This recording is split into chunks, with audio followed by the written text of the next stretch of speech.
humbled I am to be here today. I saw Sonny said I was the former chairman of Silverbird.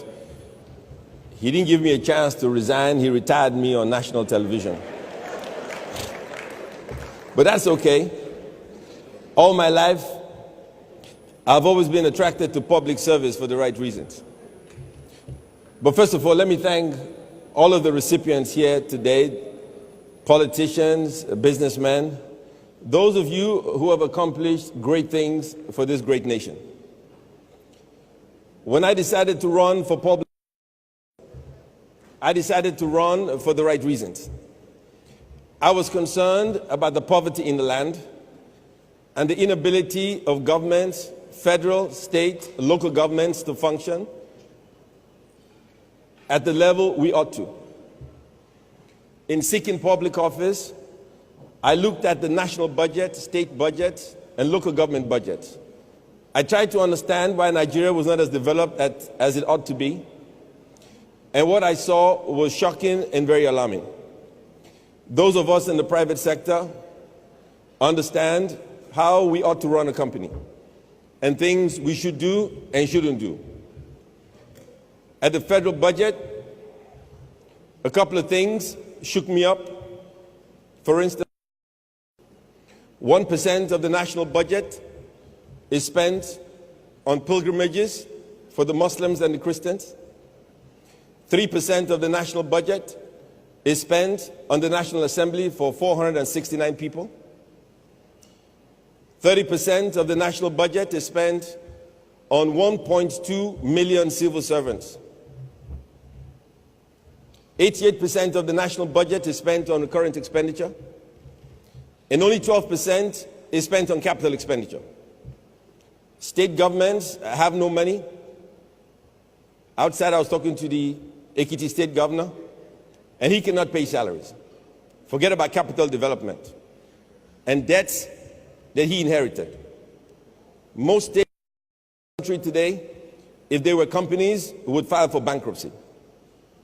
And no company would loan them any money, the federal government inclusive. To say we are broke is an understatement. A few things must happen. We must grow the economy, and we must shrink the way we spend money. The problem in Nigeria is not about the North versus the South. It's not about Christianity versus Islam. It's not about APC versus PDP. The problem in Nigeria is right versus wrong. Today,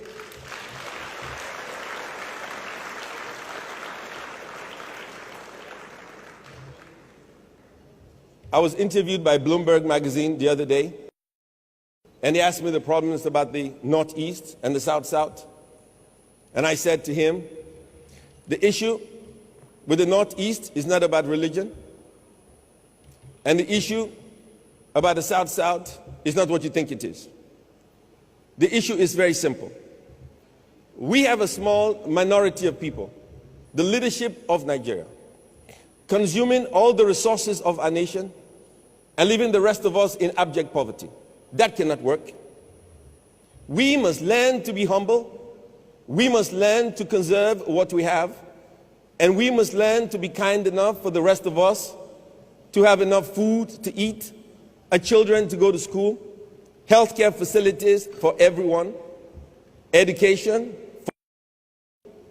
jobs, infrastructural development for our people, and a population control policy. 170 million people, most of us live on $2 a day, not enough money to survive, and yet we get angry when we get robbed.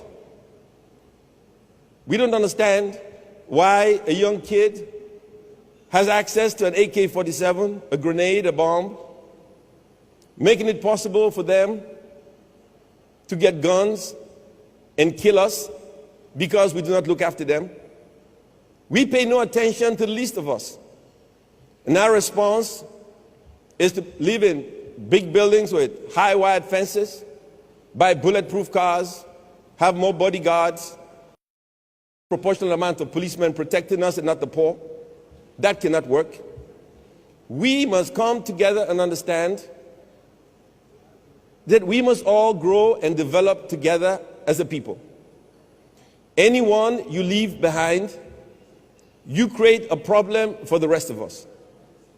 It is not enough for you to send your children to schools in Switzerland, buy your houses in Dubai, live a life of extreme wealth, and don't expect those you leave behind to want to take you out. The young people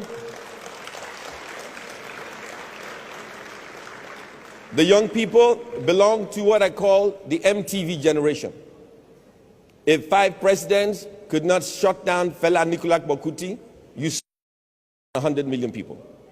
The world has changed. The people have changed. You think you're smart and you think your lifestyle is not being watched by those you govern. When you seek public office, you seek public office to lead by example. You do not seek public office to be the lords over the people who vote you into office. When I ran for office, I met my constituency. I used to joke in those days that the people who were poor lived under the bridge. When I ran for office in Bayelsa, there were no bridges. I found out they lived under the tree. It was that bad. My village where I come from, they've never seen a car. They have no petrol station, have no water. They have erosion. Where my grandmother was born is 1 kilometer in the Atlantic Ocean. Poverty everywhere. Poverty breeds anger and hunger. Hunger and anger breeds violence. And in the end, we cannot control it.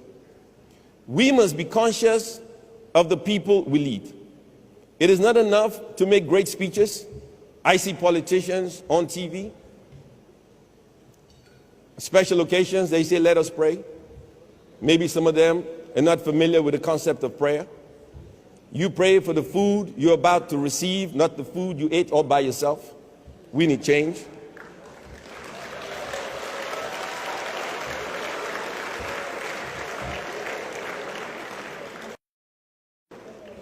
The world has changed, and we must change. It's not just talking about change, we must have the real deal. Change is real, change is here, and change is now. And for us to change, we must understand what drives our people. There is too much hunger in the land.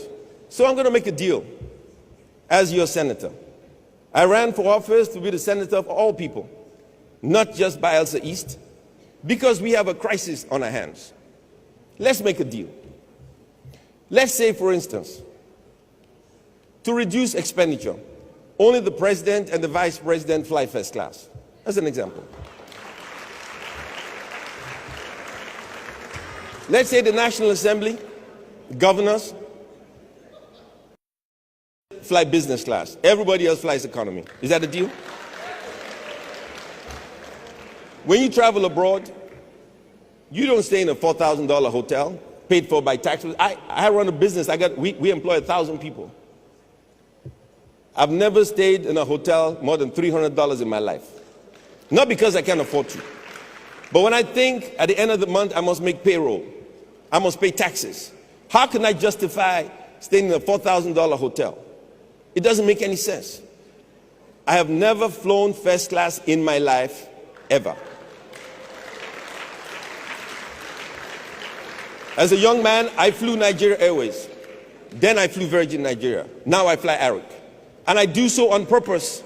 I have a choice, but I choose to fly my carrier to do. You cannot sit here and talk about nationalism and patriotism. And when the lights are turned off, you spend 1.5 million naira going to London. That could feed a whole family for a whole year. You drink a bottle of champagne. That could educate a child for 1 year. It makes no sense. The problem in Nigeria is the rich versus the poor. The crisis we have is a class warfare. And let me say this, and I've said it for 35 years. If we do not control our consumption behavior, we don't control it. These young kids, they may not be able to read and write, but they have access to the internet. They know how to make a bomb.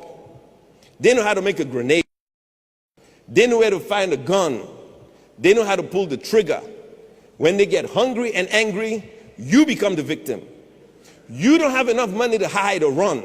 You will be caught and you will die. So, suffer for world, enjoy for heaven. Christians go they yab, in spiritual heaviness. Muslims go they call Allahu Akbar. Suffer for world. I used to be chairman of the Fela Foundation, but let me say this. The world has changed. We have not changed. When we go abroad, we go look for aid. We go to Congress, British Parliament. The man we speak to, my colleagues, they go to work by bus. They come to work by train, by taxi. When we go in there representing the federal government of Nigeria, we go in a private jet. We wear $1 million watch. Our women carry a $100,000 bag. And they look at us and they say, you represent the poor people. I see it on TV, poor people. It hunger. But you come here representing us with a $1 million watch. How do you think we look? We look like we have no conscience. We have no conscience. What is the qualification to seek public office? School certificate. What university teaches us about compassion? We must care about the least of us. If we don't, we pay the ultimate price and destruction.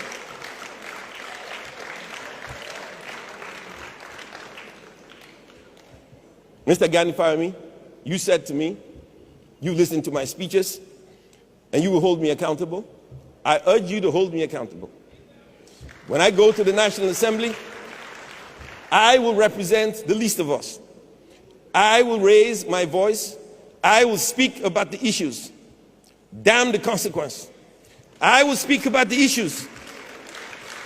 We are a poor country. Nigeria is too poor for our leaders to act like multi-billionaires, and Nigeria is too rich for our people to be so poor.